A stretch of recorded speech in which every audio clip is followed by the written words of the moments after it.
সালামু আলাইকুম।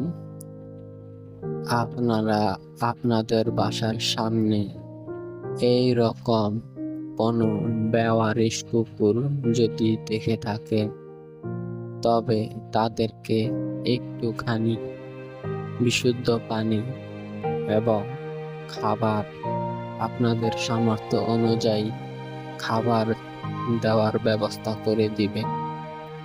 কুকুর এবং অন্যান্য জীবজন্তুদেরকে খাবার খাওয়ানো সাদকায়ে জারিয়ার মধ্যে পড়ে।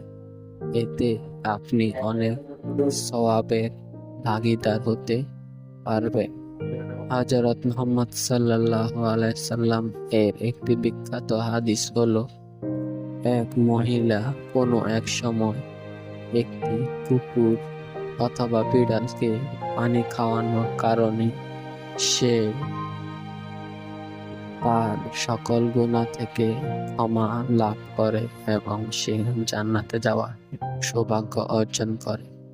তাই আপনার বাসার আশেপাশে যে সকল বেওয়ারিশ কুকুর আছে তাদেরকে একটু শুদ্ধ পানি খাওয়ার ব্যবস্থা করে দিবেন এবং আপনাদের সামর্থ্য অনুযায়ী খাবার দিবেন। এই সকল কুকুর আমাদের কোনো ক্ষতি করে না, বরং এরা আমাদের পরিবেশের ভারসাম্য বজায় রাখতে সহযোগিতা করে এবং আমাদের বাসা বা দোকানের নিরাপত্তা প্রদানেও অনেক ভূমিকা রাখে। আসসালামু আলাইকুম।